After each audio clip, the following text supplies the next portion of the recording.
talk Deebo Samuel. You haven't seen him. I don't know if you've seen pictures, video. To me, he just looks a little bit bigger than he should be. And then on the field, I feel like the results are showing that. He's caught 9 passes and 17 targets, which is way below what from Lance, which is way below what he should be, considering Kittle and Ayuk are catching higher rates.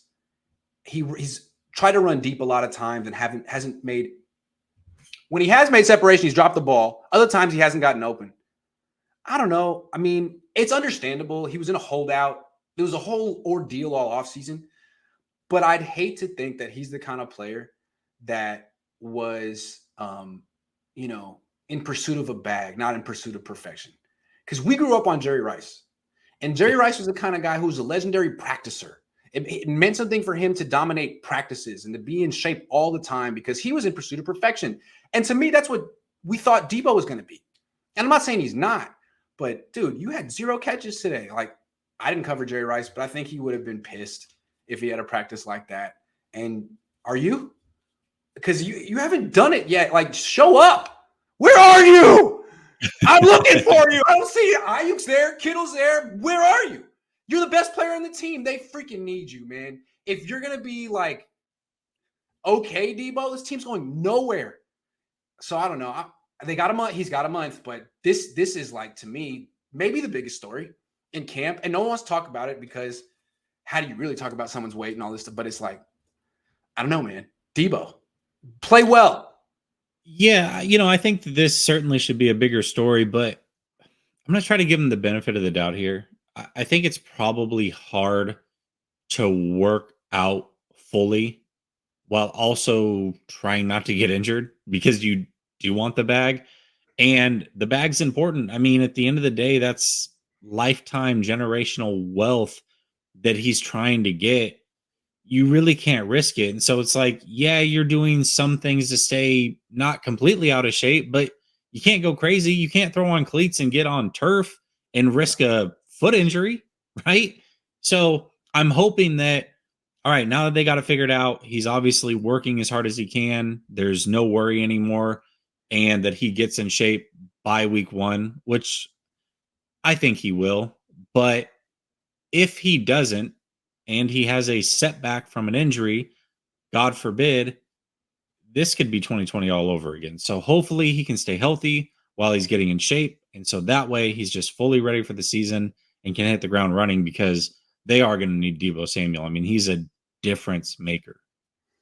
To me, Deebo and Kittle had something in common.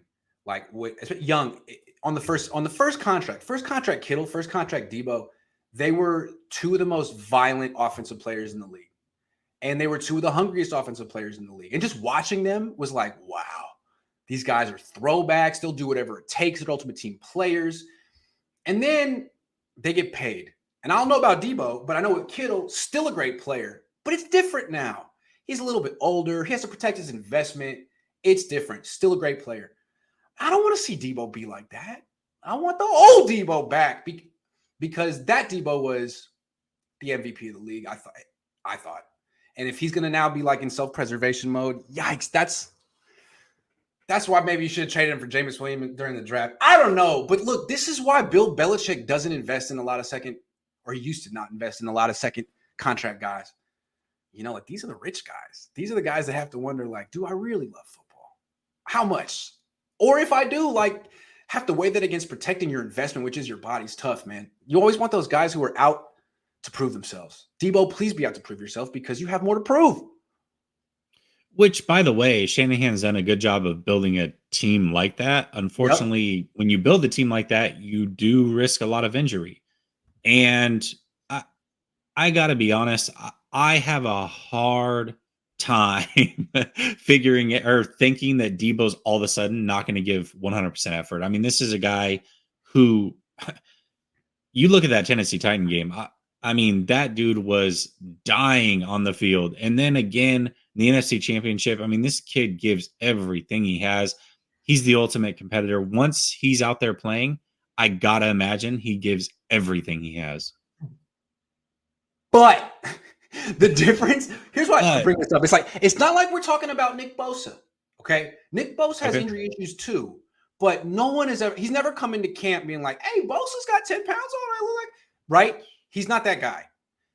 Deebo did in 2020. Deebo did in 2020. In 2019, he looked great. 2021, he looked great. 2020, he was like 230. Now he had a broken foot, but he's done this before. And I hope he doesn't do it again. I think the Niners were hoping 2020 was an aberration, but they had these questions, which is why this whole process got so weird. It's not going to get weird with Bosa. They've already said Bosa's been a pro since he was 3. They have literally no questions about Bosa other than him getting rolled up or whatever. So with Deebo, they do have these questions. They exist. Deebo, prove us wrong. The only question you have about Bosa are his muscles too big and to rip apart tendons and ligaments. Like that's basically it. It's crazy. That dude's he's something different. Yeah. Mark says, Grant, how is Deebo's butt looking? You can imagine. Use your imagination, Mark. Jeff says, are we not going to offer Jessie Treader because he's a part of the Players Association? I don't understand why aren't addressing this issue. Possible. He is the president of the Players Association. He wrote a column up for their website. You can read it on how agents should push for fully guaranteed contracts. Maybe Jessie Treader wants a fully guaranteed contract. We'll see. I'm sure he does. And there's a precedent to be set by him being the leader of the players organization. And he's a guy who does have knees that are kind of shot. So while he will play, he's not going to practice. And I find it hard pressed that any team's going to give him a lot of guaranteed money past a year, which he's probably going to hold out until somebody becomes really, really desperate.